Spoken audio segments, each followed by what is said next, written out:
Good evening friends. आज जो हम लोग टॉपिक करेंगे that is issue of shares का जो लास्ट पोर्शन है that is forfeiture and re issue of shares. तो आज का टॉपिक क्या है? Forfeiture and re issue of shares. ठीक है, ये बहुत ही इम्पोर्टेंट टॉपिक है और जनरल ये वर्चुअली एवरी ईयर आता है हर बोर्ड्स में। तो फॉरफीचर री इशू का जो कंसेप्ट है वो ये है कि जैसे अभी तक जो हमने वीडियोस किया है उसमें कंपनी जो है आपसे शेयर कैपिटल की जो रिक्वायरमेंट है वो अपने कई सारे कॉल्स में लेती है। ठीक है, the company does not call for all the money in one instalment. तो मान लीजिए किसी शेयर होल्डर ने अलॉटमेंट का पैसा नहीं दिया, तो किसी ने फर्स्ट कॉल का नहीं दिया, किसी ने फाइनल कॉल का नहीं दिया, तो कंपनी क्या करती है कि उनको एक वार्निंग देती है, उनको एक ये देती है, रिमाइंडर देती है कि भाई आप अपना जो ड्यूज़ है उसको जल्दी क्लियर करें। और कई सारे रिमाइंडर्स के बाद भी अगर शेयर होल्डर पैसे नहीं देता है तो कंपनी क्या करती है कि उसके शेयर्स को जब्त कर लेती है। तो उसे कहते हैं शेयर फॉरफीचर। और जो भी पैसा मिला है शेयर होल्डर के पास से वो कंपनी अपने पास रख लेती है और किसी और दूसरे शेयर होल्डर को फिर वही शेयर री इशू कर देती है कम कीमतों में। ओके, तो उसको बोलते हैं शेयर्स री इशूड एट डिस्काउंट। और बहुत बार कंपनी इसको प्रीमियम में भी इशू कर सकती है, पार पे भी कर सकती है, जो भी है। तो इसका जो जर्नल एंट्री हम लोग पास करते हैं वो क्या है कि हम लोग जितना भी शेयर्स फॉरफिट करते हैं उसका कैपिटल वैल्यू को डेबिट करते हैं। ठीक है, तो उसका एंट्री क्या बनता है? फॉरफीचर का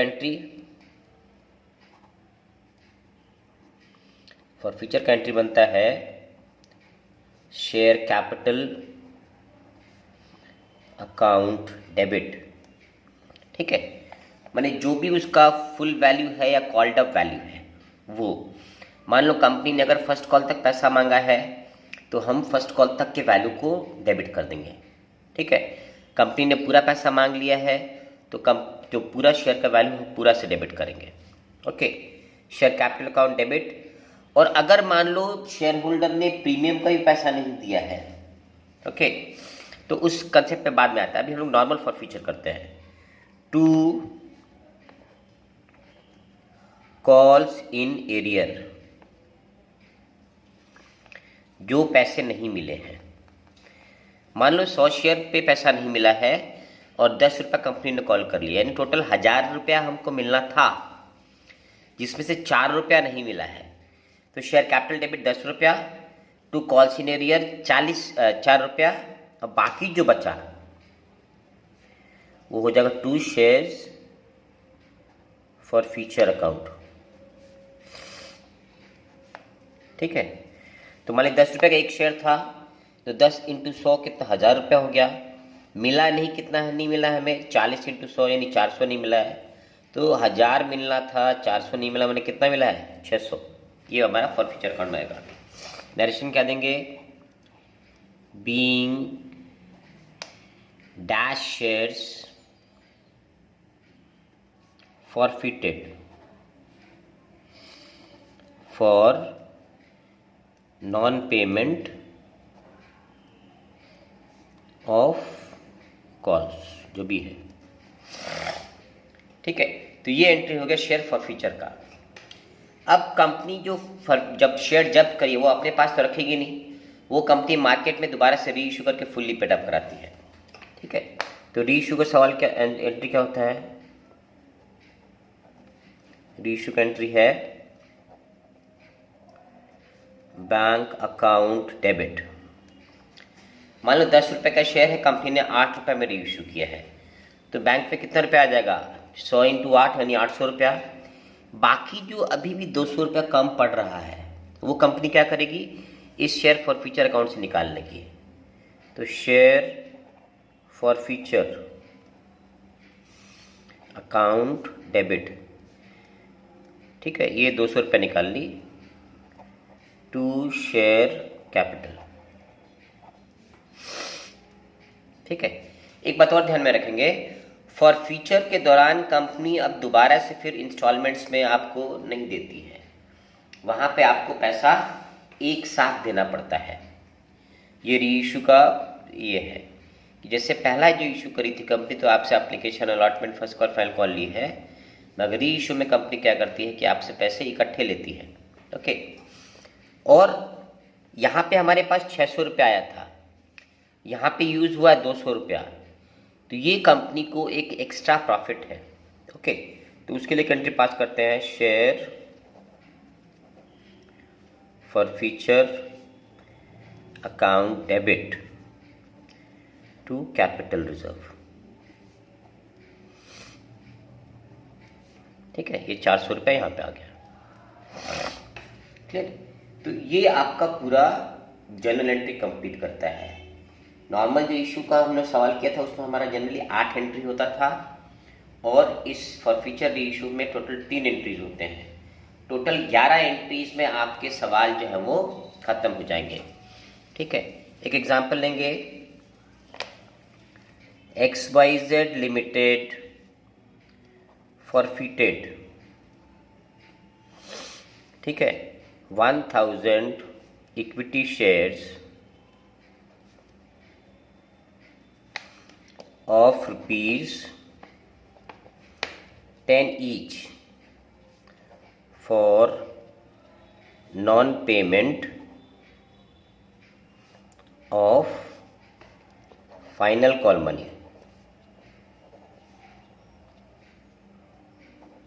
of ₹4। ठीक है, all the shares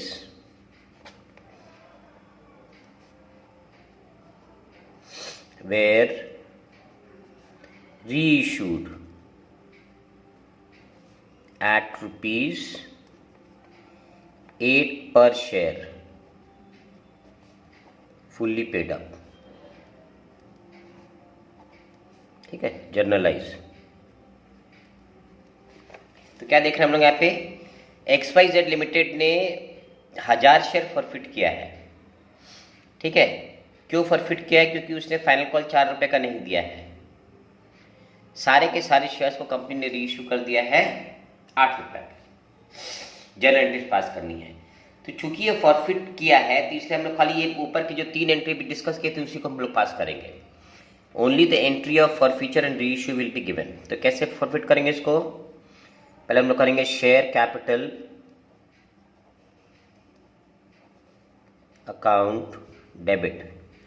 कितना हम लोग शेयर फॉरफिट कर रहे हैं? 1000 इंटू 1 शेयर की कीमत कितना? 10 रुपये, यानी टोटल 10,000 हमको मिलना था। Share capital account debit. Clear? 2 share call senior, कितना रुपये हमको नहीं मिला है? 1000 शेयर पे 4 का भाव नहीं मिला है, मतलब टोटल 4000 नहीं मिला है हमको, है ना। तो 10,000 मिलना था, 4000 नहीं मिला, मैंने कितना मिल गया है? वो चला जाएगा 2 शेयर फॉर फ्यूचर, मैंने 1000 रुपया इंटू 6 मिल गया है मेरे को, यानी ये कंपनी ने जब्त कर लिया, फॉरफिट कर लिया है। नरेशन क्या देंगे? Being shares, being 1000 shares forfeited for non-payment of final call of ₹4। ठीक है, ये हो गया मेरा फॉर फ्यूचर का एंट्री। क्लियर? अब कंपनी री इशू कर रही है, कितना में री इशू कर रही है? 8 रुपये में। बैंक अकाउंट डेबिट 1000 रुपया इंटू 8, यानी हमारे बैंक पे कितना रुपया आ रहा है? 8000 रुपया। ठीक है, चूंकि री इशू हो रहा है इसलिए इंस्टॉलमेंट्स पे नहीं होगा। अभी भी कितना कम पड़ रहा है? 2000। तो फॉर फीचर्स लेंगे, share for feature account debit 1000 रुपया इंटू 2, यानी 2000। ठीक है, टू शेयर कैपिटल। देखिए कंपनी अब अपने शेयर्स को फुल्ली पेड अप कर ली 10,000 रुपया। क्लियर? नरेशन क्या होगा? बीइंग 1000 शेयर्स रीइश्यूड एट ₹8 पर शेयर। ठीक है, तो अब देखिए 6,000 मेरा फॉरफीचर में था, यहाँ हमने यूज़ कर लिया 2,000, बचा कितना? 4,000। तो वो क्या हो जाएगा? वो हमारा कैपिटल रिजर्व में चला जाएगा। ठीक है, तो हमें अब कैपिटल रिजर्व की एंट्री पास करनी पड़ेगी। ठीक है, तो अब हम से इसका कैपिटल रिजर्व का एंट्री क्या पास करेंगे? Share forfeiture account debit. तो 4,000 बच गया उसमें, तो 6,000 फॉरफिट किया था आपने, 2,000 आपका यूज हुआ है, तो बचा 4,000। तो share forfeiture account debit to capital reserve 4,000 रुपये। ठीक है, being balance of forfeiture transferred to capital reserve. ठीक है, तो दिस कंप्लीट्स योर सम। एक और सवाल देखेंगे।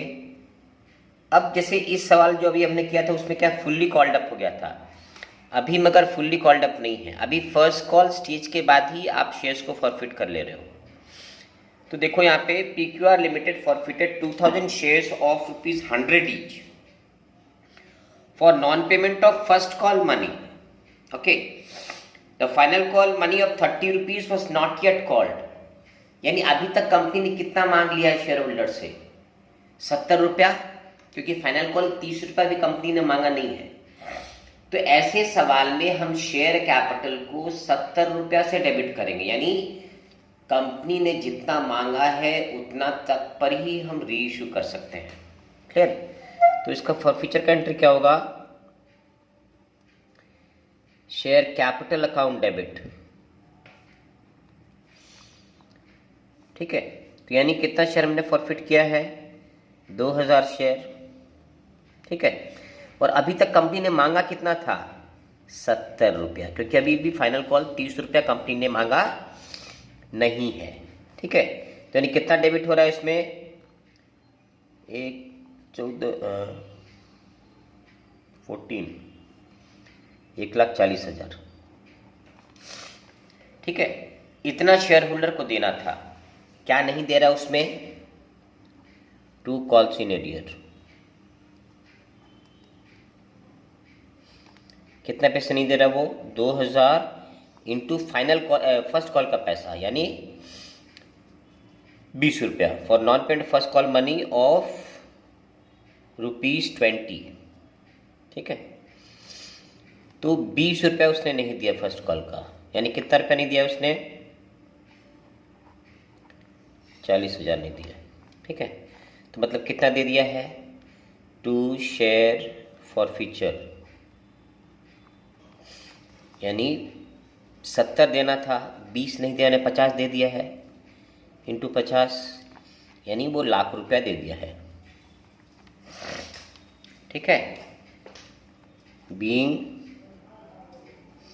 2000 शेयर्स forfeited for non-payment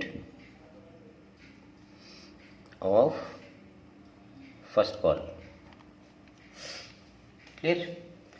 अब दूसरा एंट्री पास करेंगे हम लोग री इशू का। तो कितना में री इशू कर रहा है? Bank account debit.